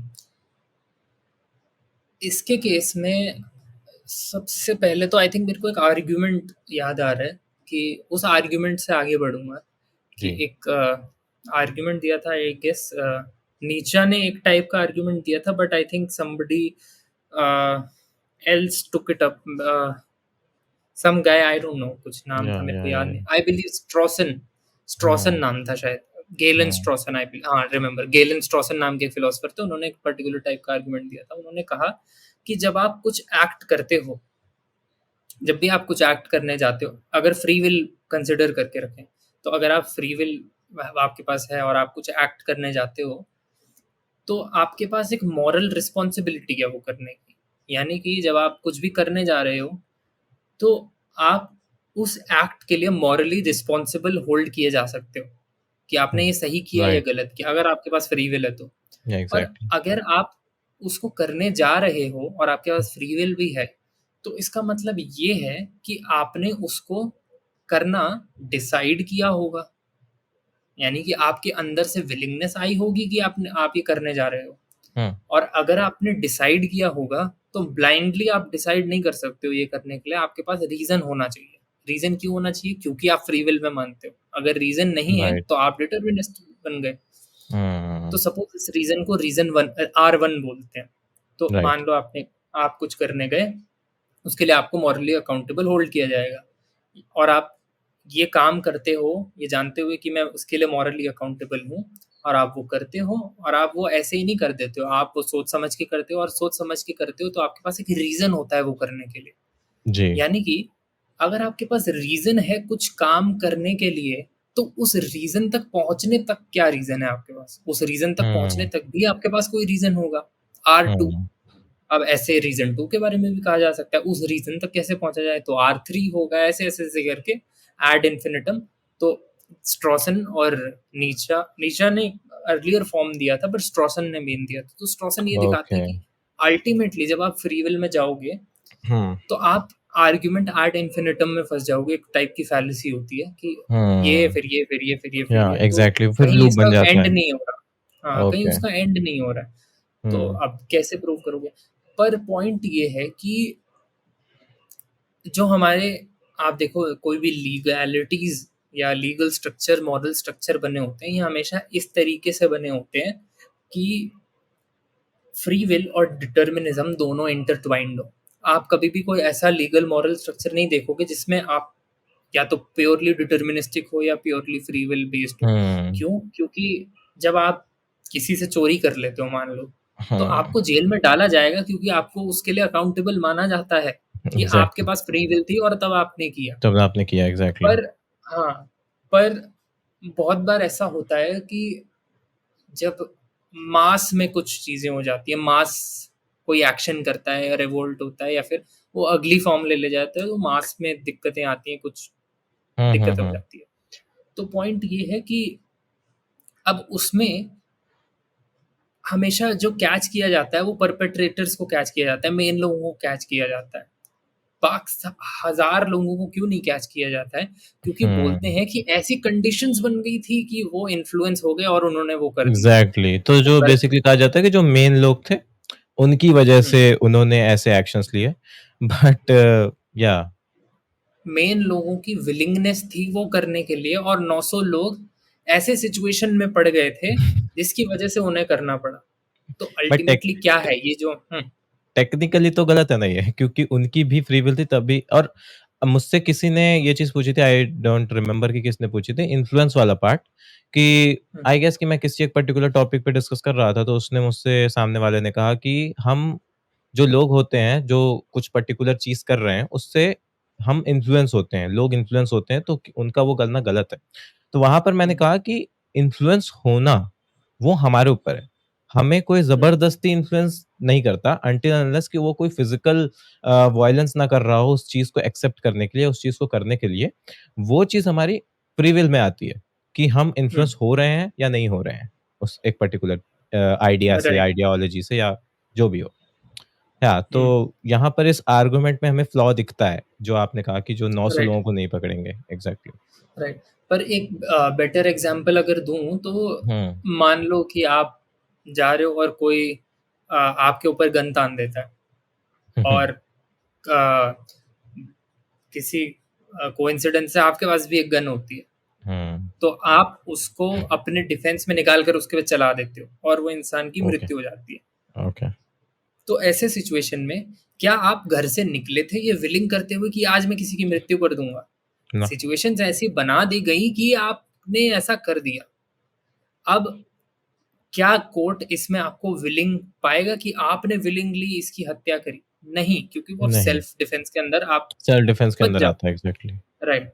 पर अगर यही चीज़ नहीं होती, वो पहली कंडीशन नहीं होती, लेकिन आपके पास बंदूक होती और किसी की हत्या कर देते, तो आपको अकाउंटेबल माना जाता तो है। तो अकाउंटेबल माना हमारे जाता है। मॉरल लीगल स्ट्रक्चर्स जो बनाए जाते हैं सोसाइटी के, वो हमेशा इन दोनों के बीच के इंटरट्वाइंड एक इंटरकनेक्टेडनेस पे बनाए जाते हैं। ऐसा भी नहीं होता, प्योरली फ्री विल आप नहीं देख पाओगे, क्योंकि अल्टीमेटली कहीं न कहीं ऐसी हुँ, एक्सटर्नल कंडीशंस क्रिएट होती ही हैं, जिसमें इंसान कुछ कर देता है।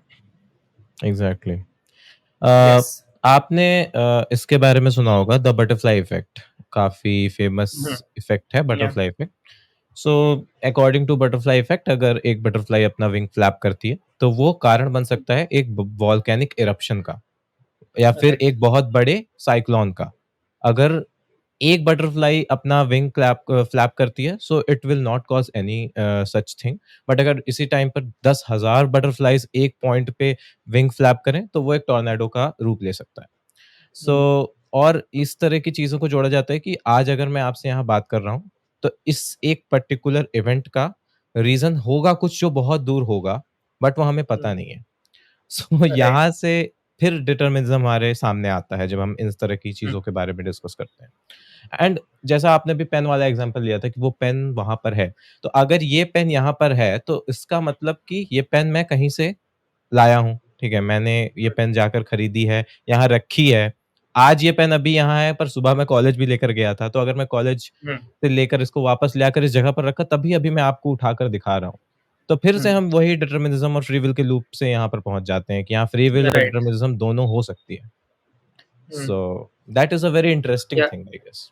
इसका इसका इसका एक आर्गुमेंट, इनफैक्ट ये एक पर्टिकुलर आर्गुमेंट ही है हुँ, फ्री विल के अगेंस्ट कि हुँ। जैसे हम बेसिक फिज़िक्स में जानते हैं कि हर चीज़ कॉज़ली कनेक्टेड होती है, हुँ, कॉज़ैलिटी होती कॉज़ैलिटी है किसी चीज़ की, एग्ज़ैक्टली। है ना? कि एक XYZ चीज़ हुई तो इसका कॉज़ हुँ, क्या था? वो इसका कॉज़ एग्ज़ामिन करने पे पता चला इसका हुँ, कॉज़ हुँ, तो हुँ, ABC था। अच्छा, हुँ, ABC का कॉज़ क्या था? ओह! ABC का कॉज़ तो HIJK था। तो ऐसे-ऐसे हुँ, करके कॉज़ेज़ पीछे-पीछे जा सकती हैं। अब तो इससे बेसिक फिज़िक्स में हमारे पास एक अंडरस्टैंडिंग है कि हर चीज़ जो हुँ, फिज़िकली एग्ज़िस्ट करती है, कोई भी चीज़ जो फिज़िकल होती है, उसका कॉज़ होता है और कॉज़ होता है तो धीरे-धीरे पीछे, और वो एग्ज़िस्ट करती ही है क्योंकि उसका कॉज़ था। तो हुँ, ये फिर आर्गुमेंट दिया जाता है कि ह्यूमन बीइंग्स तो अल्टीमेटली फिज़िकल क्रीचर्स हैं और इसलिए फिज़िकल क्रीचर्स हैं तो हमारा भी कोई कॉज़ था और अल्टीमेटली कोई कॉज़, तो दिस इज़ ऑल डिटर्मिनिस्टिक। पर हुँ, इसके साथ प्रॉब्लम क्या है कि वही अल्टीमेटली पॉइंट कि ये जो सब्जेक्टिविटी होती है ना अंदर से, जिसके बारे में मैं बात कर रहा था, एक एग्ज़िस्टेंस की फीलिंग, एक कॉन्शियस फीलिंग, एक अवेयर होने की फीलिंग, वो इसको अकाउंट में नहीं लेता ये वाला आर्ग्यूमेंट। ये ह्यूमन बीइंग्स को प्योरली फिजिकल में रिड्यूस कर दे रहा है। पर क्या हम प्योरली फिजिकल हैं? नहीं, हुँ, हमारे पास कॉन्शियस प्रिंसिपल है। एग्ज़ैक्टली। और मतलब प्योरली फिजिकल इंसानों को रिड्यूस करना सही भी नहीं है, और इसी वजह से तो हार्ड प्रॉब्लम ऑफ जो ये है हमारे पास कॉन्शियसनेस है, ये एग्जिस्ट हुँ, करती है कि ये हुँ, जो ब्रेन है, ये जो फिजिकल स्ट्रक्चर है 1.5 किलो का, ये एक ऐसा हुँ, एक्सपीरियंस कैसे क्रिएट कर रहा है? अगर इसको कहीं और हम असेंबल कर दें, तो क्या ये वो जो इंटरनल फीलिंग है, क्या वो सेम आ कहीं पाएगी? क्रिएट हो पाएगी? हाँ, एग्ज़ैक्टली। तो ये इंटरनल फीलिंग जो फिजिकल नहीं है, ये एक फिजिकल स्ट्रक्चर से कैसे निकल रहा है? ये हार्ड प्रॉब्लम ऑफ कॉन्शियसनेस है। तो यहाँ माना गया है, कंसेंसस वर्ल्ड वाइड कंसेंसस है कि हाँ, एक कॉन्शियस फीलिंग है हमारे अंदर जो फिजिकल नहीं है। ठीक है। जब आप सो के उठते हो या फिर आप कुछ सोचते हो तो ये सब फिजिकल थोड़ी हो रहा है। ये जो फीलिंग है अंदर की, फीलिंग तो फिजिकल नहीं है। हो फीलिंग सकता इज़ है नॉट ब्रेन में फिज़िकल। कुछ फिजिकल चल रहा है। हाँ, फिर वहीं से फिर मेटाफिज़िक्स का कॉन्सेप्ट आता है, जब हम मेटाफिज़िकल एंटिटीज़ की बात करते हैं। यहाँ पर हाँ। थिंकिंग हो गया, नॉलेज हो गया एंड ऐसी हुँ। चीज़ें that is not physical exactly.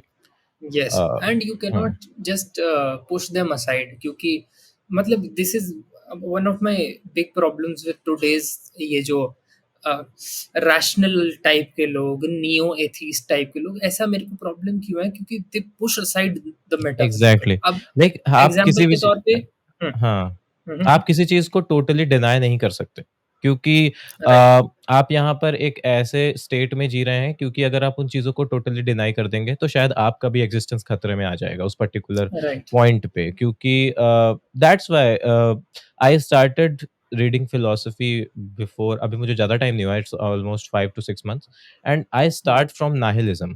I start okay, getting interest in philosophy by nihilism.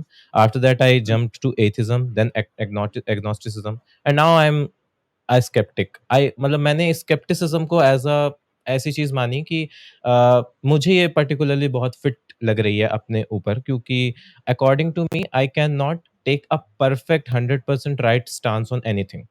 I can um, not, क्योंकि मैं चाहूँ तो किसी भी चीज़ में फ्लॉ निकाल सकता हूँ और मैं किसी चीज़ को जो राइट, कोई कह रहा है कि ये 100% ट्रू है, लाइक एथिस्ट से कि गॉड डज़ नॉट एक्सिस्ट। आप उन्हें एक पर्टिकुलर लॉजिकल आर्गुमेंट देंगे तो भी वो उसे नहीं मानेंगे। हुँ, बट वो चीज़ गलत होती है। फिर वही चीज़ होगी एक्सट्रीमिज़्म, रेडिकलनेस, फिर से इम्प्योर हो जाएगी philosophy. So that's right, all. या आप राइट, दैट मेक्स बोल रहे सेंस। थे। या हाँ, मैं बस ये बोल रहा था कि मेटाफ़िज़िकल चीज़ों का बहुत बेसिक एग्ज़ाम्पल है। आपको ये माइंड मैटर, ये अबव मैटर, ये सब पे जाने की ज़रूरत नहीं। हुँ, हुँ। पॉलिटिकल थ्योरीज़ क्या होती है? मेटाफ़िज़िकल ही तो होती है। एग्ज़ाम्पल के तौर पे जो डेमोक्रेसी हमारे देश में एग्ज़िस्ट कर रही है, दैट इज़ ये नॉट कोई या ऐसी चीज़ थोड़ी है जिसको आप छू के माइक्रोस्कोप के नीचे डाल दो। Democracy is an idea. एक एग्ज़ैक्टली। आइडिया है कि कुछ पन्नों पे लिखा गया है, जिसमें बताया गया है कि एक देश को ऐसे फंक्शन कराया कर किया जाना चाहिए। अब आप इसकी साइंटिफिक एग्ज़ामिनेशन क्या करोगे? ये कोई साइंटिफिक एग्ज़ामिनेशन करने की चीज़ थोड़ी है। It's and you like can कि वो not call domain he this pseudo different है। साइंटिफिक। हाँ, या you can not call this pseudo a, scientific as well. क्यों? क्योंकि अगर इट उसमें इज़ स जस्ट नॉन हाँ, साइंटिफिक। एग्ज़ैक्टली। आप उसमें साइंस ना ढूँढने की कोशिश कर सकते हैं। अगर कोई ढूँढ रहा है, सो उसे हम स्यूडो साइंटिफिक नहीं, उसे कहेंगे कि वो पार्टिकुलरली रबिश है, क्योंकि हम क्यों ढूँढ रहे हैं उसमें साइंस? ज़रूरत ही नहीं थी हाँ, आई गेस ढूँढने की। Yes. So it's just because it like does that. Not belong in the realm of science. अब आप कुछ भी हुँ, चीज़ मोरालिटी का एग्ज़ाम्पल लो, क्या अच्छा है, हुँ। क्या बुरा है? क्या अब बुरा आप है? बोलो कि मेरे को मेरे को पिज़्ज़ा बहुत टेस्टी लगता है, इसकी साइंटिफिक एग्ज़ामिनेशन कैसे कर पाओगे? टेस्ट इज़ हाँ, समथिंग मेटाफिज़िकल। वो वेरिएबल हो सकता है, किसी के लिए अच्छा, किसी के लिए बुरा। वो कोई एक पर्टिकुलर हाँ, कांस्टेंट एग्ज़ैक्टली, चीज़ है ही नहीं। एग्ज़ैक्टली। एग्ज़ैक्टली। और तो यही इसीलिए हम प्रॉब्लम है। हाँ, इसीलिए हम जब फ़िज़िक्स की बात करते हैं, तो फ़िज़िक्स में हम केवल उन चीज़ों के बारे में अपना जजमेंट दे सकते हैं, जो फ़िज़िकल हैं, जो फ़िज़िक्स के लॉज़ को टेक्निकली फ़ॉलो करती हैं। हमारी थिंकिंग ग्रेविटी को फ़ॉलो नहीं करती है। हमारी हुँ, थिंकिंग ग्रेविटी से इन्फ्लुएंस नहीं होती है। So hmm, it's just like कि थिंकिंग, नॉलेज, लव, ये सारी चीज़ें ऑब्जेक्ट नहीं है। सो राइट, वो ऑब्जेक्टिव रियलिटी में हम उन्हें कैसे काउंट कर सकते हैं? Right, that makes sense. Hmm, या ओके, ठीक है। सो ऑल्सो अब थोड़ा-सा एक्जिस्टेंशियलिज़्म की तरफ चलते हैं। तो यहाँ पर जो एक चीज़ है कि जो एक्जिस्टेंशियलिस्ट्स होते हैं, वो एक हुँ, इंडिविजुअल फ्रीडम के आइडिया को लाते हैं बीच में, with some external forces such as society हो गई या फिर बायोलॉजी हो गई हमारी, दैट हुँ, सीम्स कि वो हमारे एक्शंस को डिटरमाइन करता है। How? Right. How? Hmm, existentialism जब हम पढ़ते हैं, और इसलिए मैंने, अब जब हम बात कर रहे थे फ्री विल और डिटर्मिनिज्म के बारे में, तो मैंने शुरू में भी ये इसके हुँ, बारे में हुँ, जिक्र हुँ। किया था, क्योंकि ultimately free will, hmm, willingness, willingness hmm, मतलब सब्जेक्टिविटी, ये होने की हुँ। फीलिंग, और होने की फीलिंग मतलब एग्जिस्ट होने की फीलिंग, एग्ज़िस्ट होने और की फीलिंग। एग्जिस्ट होने की फीलिंग मतलब एक एग्जिस्टेंस को स्टडी करना और एग्जिस्टेंस को स्टडी करना मतलब एग्जिस्टेंशियलिज्म। या अब एग्ज़ैक्टली। एग्जिस्टेंशियलिज्म अलग-अलग तरीके से लोगों ने देखा है। अब एग्जिस्टेंशियलिज्म जो है, सिर्फ़ अगर हम बोलें फिज़िकल लेवल पे अगर बात करें, तो it is much being done by science better than anything else. अगर हुँ, सिर्फ़ फिज़िकल की बात की जाए, सिर्फ़ बायोलॉजी फिज़िकल इज़ की डूइंग अ बात करें। Great job, so let us just leave that to biology. तो क्या है जो बायोलॉजी नहीं कर पा रही है? क्या है जो फिज़िक्स या केमिस्ट्री नहीं कर पा रही है? Chemistry is having a look at the chemicals in the brain, that is good. Physics is doing मतलब फिज़िक्स इस पे काम कर रही है कि बॉडी के मैकेनिक्स कैसे काम करते हैं, कैसे मोशन काम करता है बॉडी का, हुँ, बायोलॉजी काम कर रही है। पर ऐसी क्या चीज़ है जो जो गी जिन पे ये तीनों फोर्सेस या फिर ये तीनों सब फील्ड ऑफ स्टडी काम नहीं कर रहे हैं? वो है फिनोमेना, फिनोमेनोलॉजी। जब हम फिलॉसफी पढ़ते हैं तो इसमें एक बहुत फेमस टर्म आता है फिनोमेनोलॉजी। एक बहुत फेमस फिलोसोफर थे हेगेल।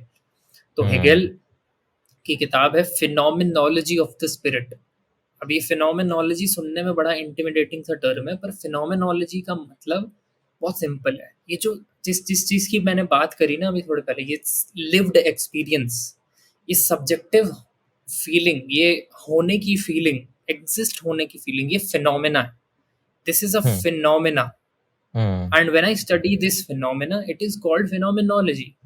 तो एग्ज़ैक्टली। ये फिनोमेनोलॉजी है। तो जब हेगेल बात करते हैं कि फिनोमेनोलॉजी ऑफ द स्पिरिट, तो हुँ, हेगेल का मतलब फिनोमेनोलॉजी ऑफ द स्पिरिट का क्या है कि ये जो सब्जेक्टिव स्पिरिट है, ये जो इंडिविजुअलिटी है मेरी, जब हुँ, इसको स्टडी किया जाएगा तो वो फिनोमेनोलॉजी ऑफ स्पिरिट हो जाएगी। और एग्ज़ैक्टली। एग्जिस्टेंशियलिज्म अल्टीमेटली फिर जब एग्जिस्टेंशियल फिलोसफर्स आगे जाते हैं, जैसे कि हुसल, एडमंड हुसल एग्जिस्टेंशियलिस्ट तो नहीं है।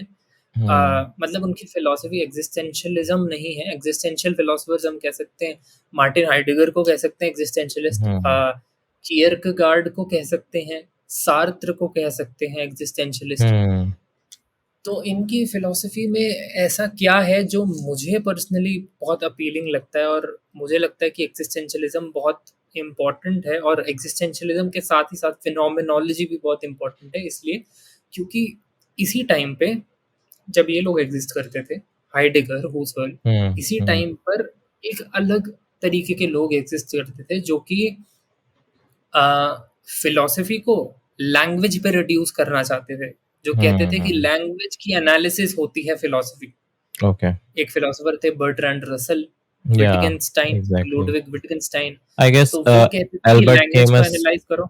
या एल्बर्ट केमस कम्स अंडर एक्जिस्टेंशियलिस्ट के अंदर आते हैं शायद। एग्जिस्टेंशियल, हाँ। और yes yes Nisha yes, Albert Nisha की कैमस। बात अगर हम जब करते नीचा हैं, भी एग्जिस्टेंशियल नीशा भी आते एग्जिस्टेंशियलिस्ट हैं। एग्ज़ैक्टली, है, या। या पर उसी टाइम इन्हीं लोगों के एग्जिस्टेंस के टाइम पे एक और ग्रुप ऑफ फिलोसफर्स एग्जिस्ट कर रहा था जो कह रहा था लैंग्वेज को एनालाइज करो, लैंग्वेज अगर समझ जाओगे तो फिलोसफी समझ जाओगे। हुँ, और वो कह रहे, एक एक और स्कूल ऑफ थॉट इमर्ज हुआ जिसको हम कहते हैं लॉजिकल पॉजिटिविज्म। वो ओके, कहते थे कि किसी भी चीज को अगर सही मानना है तो वो वेरीफाइबल होना चाहिए, एक तरीके से साइंस की तरह ये काम करने की कोशिश कर ओके। रहे थे इस फील्ड ऑफ फिलोसफी। पर इनका वही वही एक तरीका था जो सो कॉल्ड रैशनलिस्टिक तरीका होता है, आर्ग्यूमेंट्स और मतलब लैंग्वेज की एनालिसिस जब हम करते हैं तो लॉजिक पे आ जाते हैं, मैथमेटिक्स की हुँ, तरह। मतलब उन्होंने लैंग्वेज को बेसिकली मैथमेटिक्स की तरह बना दिया था कि एग्ज़ैक्टली, मैथमेटिक्स में जैसे 1+1 2 ही मिलता है, वैसे ही वो लैंग्वेज को उन्होंने बता दिया कि जैसे आपने कंप्यूटर साइंस पढ़ी है, या तो कंप्यूटर साइंस में लॉजिक गेट्स आपने लॉजिक पढ़े होंगे गेट्स कभी। Exactly, exactly. ठीक है, तो उन्होंने लैंग्वेज को वैसा बना दिया था। मतलब ओके, अभी भी लॉजिक तो अभी भी चलता है। जैसे मैं या बोलूँ कि अ, या कि ये पॉडकास्ट तभी होगा जब अर्जुन और उत्कर्ष दोनों होंगे, यानी कि दोनों इसमें प्रेज़ेंट एंड होंगे। वाला। एंड वाला हाँ, इसमें लगेगा, एंड एग्ज़ैक्टली। एंड वाला लगेगा। तो जब 1 और उन्होंने 1 होंगे तो अर्जुन, 1 ही होगा, तभी 1 होगा। यस, या एग्ज़ैक्टली। तो आपके केस आपका स्क्रीन पे भी 1 है, मेरे में भी 1 है, तो 1 है, ये पॉडकास्ट 1 हो रहा 1 है ना होगा, आउटकम। एग्ज़ैक्टली, या तो उन्होंने लैंग्वेज जो होती है, लैंग्वेज, ह्यूमन लैंग्वेज, उसको ऐसा बना दिया, हुँ, लॉजिकल सिस्टम। तो इससे जो एग्जिस्टेंशियलिस्ट थे, they were not quite happy because they said कि ये जो इंटरनल फीलिंग है, ये कैसे हुँ, डिस्क्राइब करोगे लैंग्वेज से? हुँ, तो जब हम बात करते हैं एग्जिस्टेंशियलिज्म के, और पर्टिकुलरली फिनोमेनोलॉजी जो मैंने बोला, तो अल्टीमेटली इन सब ने उसी चीज़ की बात करी है कि उस फिनोमेना को स्टडी करो, इस सब्जेक्टिव फीलिंग को। तो जो हाइडेगर अपने लैंग्वेज में, हाइडेगर आई थिंक जर्मन थे। या हाँ, जर्मन ही थे। हम्म तो हाइडेगर ने एक बहुत फेमस कॉन्सेप्ट दिया जिसको वो कहते हैं दासीन, दास DASEIN, हम्म दासीन। तो दासीन का मतलब क्या है कि ये जो बीइंग है, अब बीइंग में कैसे समझाऊं आपको। बीइंग का मतलब एक तो होता है होना, ओके कि somebody इज बीइंग हैप्पी, तो वो हंस रहा है, हैप्पी हो रहा है। और एक बीइंग को हम फिलोसफी में रेफर करते हैं being with a capital B. Being का मतलब ये जो यूनिवर्सल इंसानियत का होना है, कि हम्म इंसान, सब इंसान जैसा इंटरनली फील करते हैं, वो एग्जिस्टेंस, वो सब्जेक्टिविटी की फीलिंग, उसको कैपिटल बी से बीइंग लिखते हैं। ओके तो दाजीन का मतलब होता है बीइंग जब वो वर्ल्ड से इंटरैक्ट कर रहा हो। हम्म और सीन का मतलब होता है, SEIN का मतलब होता है बीइंग जब उसको अपने आप में स्टडी किया जा रहा हो। ओके तो हाइडेगर का मानना था कि जो बीइंग, यानी कि जो ह्यूमन इनेटनेस की फीलिंग है, उसको अपने आप में स्टडी नहीं किया जा सकता, सीन ओके को स्टडी नहीं किया जा सकता। Okay human existence, human subjectivity, ये जो फीलिंग है हमारे अंदर एग्जिस्ट होने की, इसको स्टडी किया जा सकता है with respect to the world around us. तो ओके इसीलिए काफ़ी सारे कोट्स आपने, मतलब ये पॉप कल्चर में काफ़ी इनके सार्त्र के और हाइडेगर के कोट्स बहुत ज़्यादा वायरल होते हैं। कि जैसे हाइडेगर ने, सॉरी, सार्त्र ने कहा कि humans are condemned to be free, मतलब वो फ्री नहीं हो सकते बिकॉज उन्हें ऐसा लगता है कि वो फ्री हैं, पर वो ही फ्री हैं नहीं। नहीं है और नहीं फिर उनका उनका एक कोट है, एग्जिस्टेंस प्रिसीड्स एसेंस, कि हम्म एग्जिस्टेंस पहले आती है फिर एसेंस आता है। कि एसेंस मतलब कि इंसान कैसा होगा, इंसान का नेचर ओके क्या होगा, कि एसेंस है। तो उनका कहने हम्म का मतलब था कि एसेंस बाद में आएगी जब वो वर्ल्ड से इंटरेक्ट करेगा, जैसे कि मैंने द ओके सीन, कि जब हम्म ये मेरी इंटरनल सब्जेक्टिव फीलिंग है, ये जन्म के टाइम पे तो प्योर रहेगी, इस पे कोई हम्म वो नहीं रहेगी, पर जब ये वर्ल्ड से इंटरेक्ट करेगा तब ये तब चीज इसकी या एसेंस, उसका नेचर कुछ बता पाएंगे। एक छोटे बच्चे, सब जो पर्टिकुलरली आप कभी मैटरनल वार्ड के बाहर जाओ, तो सारे छोटे छोटे बच्चे पैदा हुए हैं, उस पर कोई डिफरेंस थोड़ी है, हर कोई हम्म एक तरीके से एक्ट कर रहा है। सब जैसे बेसिकली जैसे जीरो पे हैं एग्जैक्टली हाँ, एग्जैक्टली जीरो, ये एक गुड हम्म एग्जांपल है। तो जब हम्म आगे बढ़ रहे हैं जिंदगी में, एक्सपीरियंसेस ले रहे हैं, तब उस इंसान, पर्टिकुलर इंसान का नेचर या एसेंस डिसाइड हो रहा है। या तो जैसे शास्त्र इसलिए कहते हैं कि एग्जिस्टेंस प्रीसीड एसेंस, कि हम्म एग्जिस्टेंस पहले है, होना पहले है, और फिर नेचर एसेंस बाद में आए। लाइक हम किसी के पैदा होने से पहले नहीं बता सकते कि वो कैसा होगा उसका नेचर लाइक हाँ, क्या वो एग्जैक्टली, क्या करने वाला है या क्या सोचेगा वो कैसे सोचेगा वो ये सारी चीजें एग्जैक्टली, कोई नहीं बता सकता चाहे साइंस में एग्जैक्टली। कितनी पर भी कमाल तरक्की की कर बात ले है, पर या कमाल की बात है, कुछ लोग बताते हैं। कुछ लोग कुछ बताते हैं लोग घर एग्जैक्टली पे, कुछ लोग आते हैं घर पे आपके और आपको बोलते हैं कि आपका बेटा ये बनेगा, चलो लाओ अब हम्म पैसे फटाफट। एग्जैक्टली तो वही चीज़ है और यहाँ पर अभी आपने जो बोला तो यही है ना कहा जाता है कि कोई भी जो बच्चा हर बच्चा पैदा होते टाइम इंटेलिजेंट ही होता है। जब वो पैदा होता है तो वो इंटेलिजेंट ही होता है। बाद में वो क्या होगा वो उसके आस-पास के सराउंडिंग पे डिपेंड करता है। And it is a very great thing जो कि कई बार मिसकंफ्यूज़ कर देते हैं लोग काफ़ी सारी चीज़ों से। जैसा आपने कहा कुछ लोग आके बता एग्जैक्टली, देते हैं एंड जो लोग आकर बताते हैं वही उस पर्टिकुलर चीज़ को इम्प्योर कर रहे हैं, जो लोगों के माइंड में और काफ़ी सारी चीज़ें। एग्जैक्टली। और ये जो आपने अभी बोला कि पैदा सब इंटेलिजेंट हो रहे हैं, लेकिन कोई उसको कैसे कैपिटलाइज कर रहा है, कैसे यूटिलाइज कर रहा है उसको, वो उसके हाथ में। ये एग्ज़ैक्टली अल्टीमेटली जाता है उसी एग्जाम्पल पे जो आपने थोड़ी देर पहले दिया था, कि एक एग्जाम्पल दिया था ना कि कौन सा था, मेरे को याद भी नहीं आ रहा। एक कोई तो अ, एग्जाम्पल दिया था आपने किसी चीज को ओके। रिलेटेड, जैसे जब मैं डोमेन्स की बात कर रहा था, तो आपने बोला था कि कोई ट्रेन कर सकता है अपनी आंखें बंद ना ओके, करना ओके, ओके, धीरे धीरे। हाँ, पैदा तो एग्ज़ैक्टली, सब वैसे ही हो रहे हैं कि किसी एग्ज़ैक्टली, की आंख आएगा तो वो एग्ज़ैक्टली। बंद ही करेगा, पर उसने हुँ, ट्रेन किया अपने आप को, और फिर ऐसे ट्रेनिंग ली, हार्ड ट्रेनिंग की हुँ, उसकी हुँ, आंखें हुँ। बंद ना हो। या पैदा तो वो भी वैसा ही हुआ था। पैदा होते ही किसी को कोई लैंग्वेज आती नहीं है, बट कई सारे ऐसे साइकोलॉजिकल एक्सपेरिमेंट्स किए गए हैं जिसमें एक बच्चे को एक ऐसे इन्वायरमेंट में रखा गया जहाँ एक साथ 20 लैंग्वेजेस बोली जाती थी। तो after reaching the age of 10 and 11 he used to use every language. वो हर 20 लैंग्वेज में हुँ, बोलने के लिए अपने आप को रेडी कर चुका था। सो इट्स लाइक कि वो उसकी राइट, सराउंडिंग थी जिसने उसे सिखाया। राइट। अब यहाँ पर यस, भी नेचर एंड नर्चर बोलते हैं हम इसको। हाँ, एग्ज़ैक्टली। और यहाँ पर भी अब फ्री विल और डिटरमिनिज़्म की बात करें कि अगर वो उस एनवायरनमेंट में पैदा ही ना हुआ होता, तो उसे कभी वो 20 लैंग्वेज आती ही ना होती, या फिर उसका हुँ, एनवायरनमेंट पैदा होने के बाद से चेंज हो गया होता, तो कभी उसे वो लैंग्वेज ना आती। सो वो लैंग्वेजेस राइट। सीखना is not the free will I guess, क्योंकि वो सुनते-सुनते याद हो गई। और हुँ। आई गेस कि 5 साल की एज में अगर कोई बच्चा हिंदी बोल रहा है, सो वो हिंदी सीखना क्या उसके फ्री विल में था? मुझे लगता है कि फ्री विल से ज़्यादा मतलब मेरे को लगता है फिर अगेन बायोलॉजी पे वापस आऊँगा कि हाँ, ठीक है, बायोलॉजी हाँ। का रोल इसमें ज़्यादा है। न्यूरोप्लास्टिसिटी कहते हैं हम इस चीज़ को कि एग्ज़ैक्टली बचपन वो में चीज़ तो मैं मान रहा हूँ। न्यूरोप्लास्टिसिटी ज़्यादा होती है। तो जब हुँ, न्यूरोप्लास्टिसिटी नए ज़्यादा होती है न्यूरॉन्स इसलिए बनते बच्चे हैं। कुछ भी जल्दी हाँ, या नए न्यूरॉन तो ग्रास्प बच्चे जल्दी ग्रास्प कर लेते हैं सब कुछ, नया सीख लेते हैं। तो वो बचपन में चीज़ तो राइट है। प्लास्टिसिटी ज़्यादा होती है तो पढ़ हुँ, लिया। पर अब एनवायरनमेंट की बात है कि अब वो पैदा होगा उसमें या नहीं, तो उसपे तो कुछ कहा जा नहीं उस पे तो सकता कुछ मेरे को कहा नहीं जा लगता है कि सकता वो वहीं एग्ज़ैक्टली। पैदा होता। हुँ। हुँ, राइट। पर अल्टीमेटली जब छोटा बच्चा छोटा होता है तो हम इसको नेचर वर्सेस नर्चर का डिफरेंस कहते हैं कि हुँ, नेचर कैसा है उसके आसपास और का और नर्चरिंग कैसी नर्चर उसको होगी? बड़ा कैसे हाँ, तो इन एग्ज़ैक्टली। दोनों फैक्टर्स का लेना देना होता है। हुँ, अब कोई बच्चा 5 साल की एज में गालियाँ दे रहा है, तो इसका ये मतलब है कि उसके एनवायरनमेंट में गालियाँ दी जा रही थी, इसलिए राइट, वो गालियाँ दे रहा है। तो it's right, just like that. या या सो आई गेस कि हमने बहुत ही ज़्यादा इंटेलेक्चुअली हर चीज़ों को डिस्क्राइब किया, और मुझे नहीं लगता किसी को राइट, सुनने में दिक्कत होगी, समझने में दिक्कत होगी, क्योंकि हमने बहुत हाँ, ज़्यादा सिंपल लैंग्वेज में बात की है। ऑल्सो एक लास्ट क्वेश्चन है, it's out of the topic, but कल मैं जब लाइव था इंस्टाग्राम पे, तो I one asked me this question कि क्या कोई गॉड पे बिलीव करने के साथ-साथ रेशनल हो सकता है?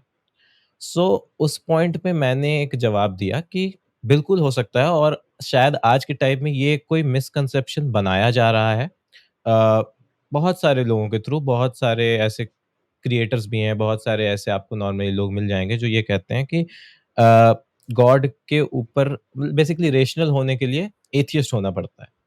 सो आपको क्या क्या आपका स्टांस है इस पे? नहीं, बिल्कुल भी नहीं। रैशनल एक तो वही मैं कह रहा हूँ ना मेरे को इस बात से बड़ी आपत्ति होती है कि जैसे हम इस ये पॉप कल्चर में आके हमारे वर्ड्स इतने ज़्यादा मोल्ड हो गए हैं ना कि जब आप उसको डेफिनिशन बाय उसके नेचर से ही हटा दोगे तो प्रॉब्लम वो क्रिएट होगी। रैशनल प्रॉब्लम क्रिएट होगी। रैशनल और रैशनलिज़्म एक अलग चीज़ है एम्पिरिसिज़्म से।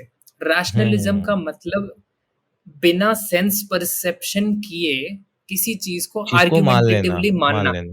है ना? एग्ज़ैक्टली। बिना सेंस एक्सपीरियंस पे रिलाई किए। अब आप बताओ, सेंस एक्सपीरियंस पे रिलाई करने वाला इंसान ईश्वर में जल्दी मानेगा या फिर सिर्फ़ लॉजिक पे सिर्फ़ बिना सेंस एक्सपीरियंस पे रिलाई करने वाला?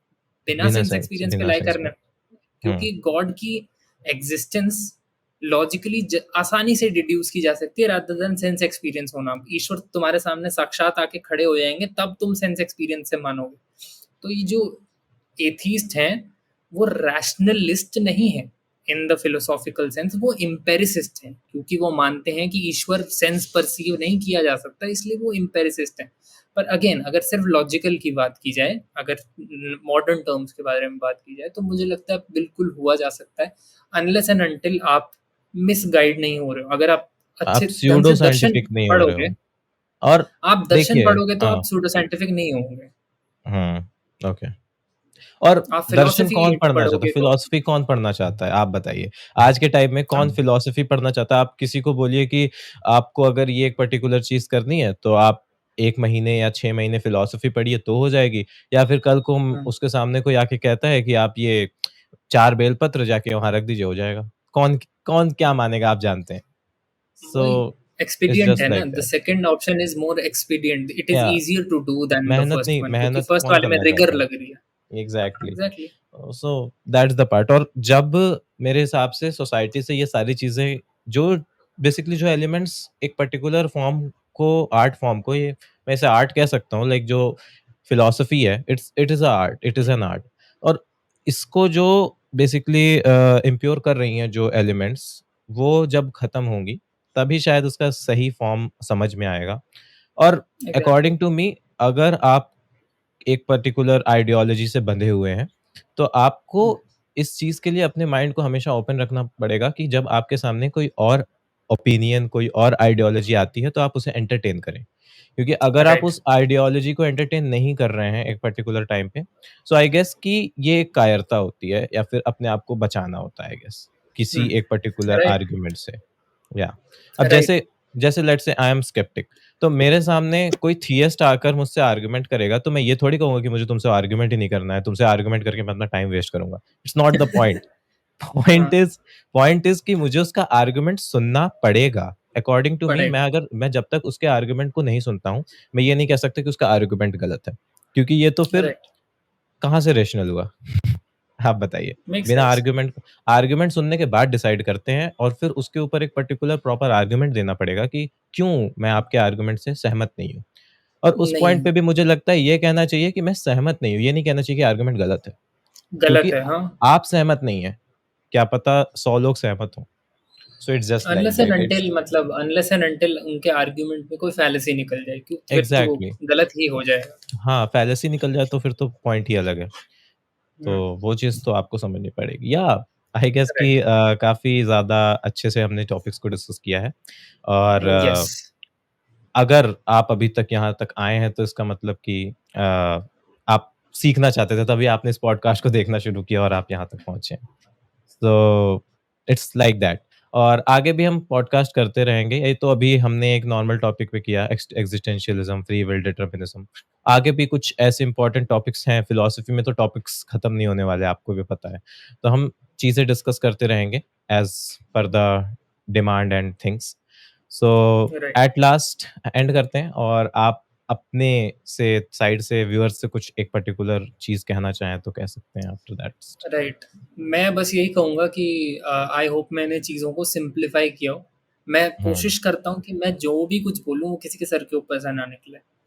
वो समझ में आए लोगों को, वो मैं कोशिश करता हूँ। आई होप मैंने ऐसा किया हो और फैक्चुअली या फिर फिलोसॉफिकल लेवल पे मैंने कुछ गलत बोला हो तो मुझे माफ़ करना और पॉइंट आउट करके बता देना अगर मेरे से कोई गलती हुई तो I exactly. Can be wrong. Hmm, probably hmm. I could have said something wrong and I don't know about it. या तो अगर मैं रॉन्ग हूँ तो मेरे को बता दीजिएगा और सबसे इम्पोर्टेंट बात जो मैं सबसे कहता हूँ, हमेशा पढ़ते रहिए, अपना दिमाग खुला रखिए और हर थॉट को एंटरटेन कीजिए। You do not have to accept it necessarily but just entertain it, think about it and if you do not like it just pass over it. You do not have to fight over it.